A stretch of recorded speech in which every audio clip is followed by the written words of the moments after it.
सारङ्गीले टोला आज येशूलाई भेटौँला उपस्थितिमा उनको खुसीले नाचौँला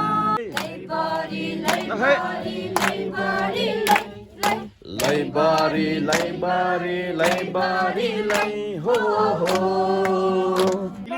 ओके ए गाइस जय मसी आज त हाम्रो घर सेवा छ हैन गाइस आज त हाम्रो घर सेवा छ अनि हामीहरु चाहिँ जान्दैछौँ हैन घर सेवा अहिले या गाइस या म मिलाउँछु मेरो टिमहरुलाई युथहरुलाई हजुर आई एम कमिङ ओके यहाँ हुनुहुन्छ हाम्रो एकदमै गिटारिस्ट है यस ओके के भन्नु चाहनुहुन्छ अब के भन्नु हैन एकजना हामीलाई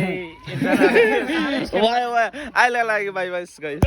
म त्यतिकै हिँड्दैछु अनि मसँग बुनु एकजना हुनुहुन्छ जेमिसी अनि आज हाम्रो के सेवा हो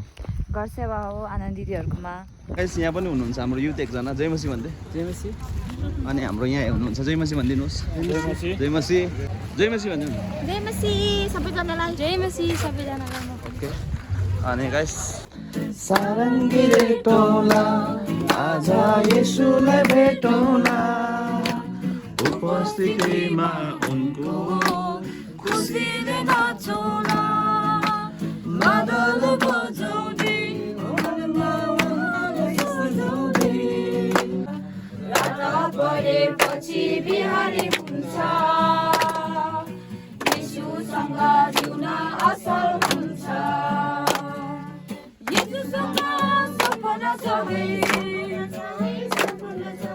सपना मसँग पुरा हुँदैछ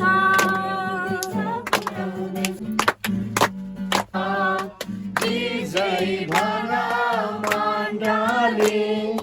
उनको राज्य आएको छ येशू हाम्रो माझमा महिमित बन्नु भएको छ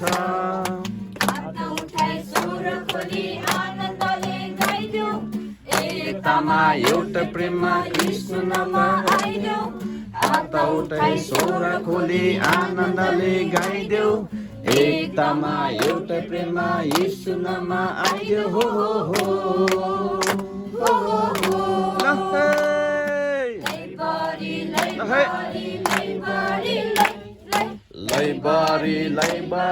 लैबारी हो हैन हामी त पानीले त जन्मिसकेको छौँ नि जुन दिन हामीले बत्तिस लिन्छौँ नि पानीमा हामी चुब्बिसकेको छौँ हैन पानीले त हामीले जन्म लिएको छौँ तर आगोले आत्माले पवित्र आत्माले चाहिँ हामीलाई बत्तिस भएको छ कि छैन यो चाहिँ हामीले बडो ख्याल गर्नुपर्छ है अनि शरीरबाट त मान्छे सबै नै जन्मेको हुन्छ नि त सबै नै मानिस जति जन्मेको त पहिला शरीरबाटै जन्मेको हुन्छ नि तर पवित्र आत्माबाट चाहिँ जन्मेको छ कि छैनौँ हामी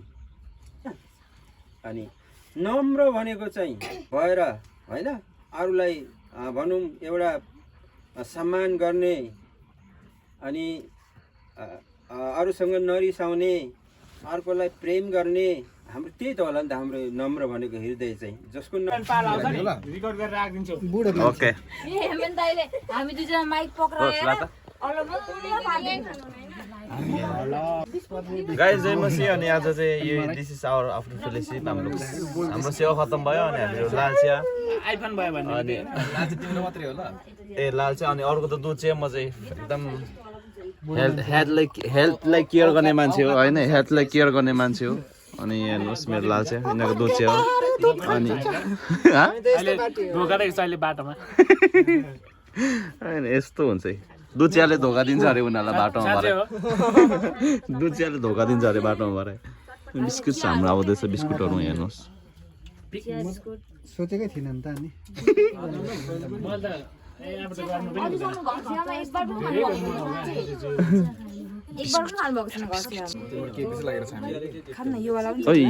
यो पपे खाइदिउँ न ल पप यो ब्रेड रे बेटे भनेर के बात रामु काका इज हियर है What is this?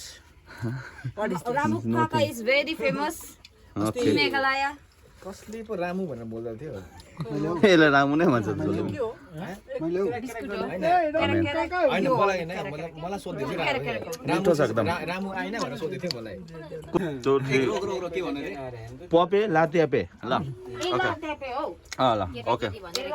Okay ready 1 2 3 go दा एउटा पपे दिनु त पपे ए लाटापे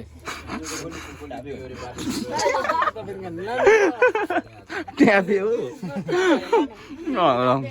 भयो एउटा सुटिङ गर्नलाई कति कट गर्नु दिस इज आवर कन्टेन्ट पपे खतम भएछ नि त नखाने पानी कसले खान्छौ लाचे भन्दा हुँदैन रुचे भन्दा पेप्सी भन्दा हुँदैन कोक हुँदैन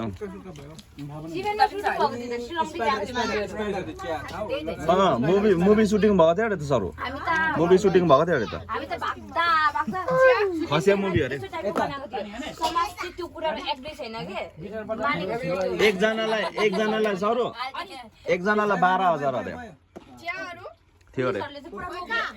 यही थियो अरे त सुटिङ ए गाइस जय मसी बाई बाई हाम्रो सेवा सङ्गति भइसक्यो अनि हामी खाना पनि खाइसक्यौँ चिया बिस्कुट हामीले एकदमै टनक्कै खायौँ होइन अनि सेवा पनि एकदमै ब्लेसेड थियो एकदम आशिषित थियो अनि या अब अर्को फेलिसिपमा हामी भेट्नेछौँ अहिलेको लागि बाई बाई गाइस अनि बाई बाई बाई बाई भनिदेऊ बाई बाई भनिदेऊ बाई बाई जय मसी गाइस बाई बाई है अनि अरूले अहिलेसम्म खाइसकेको छैन हेर्नुहोस् अब हामीहरू जान्दैछौँ सो अर्को ब्लगमा अर्को भिडियोमा हामी भेट्नेछौँ बाई बाई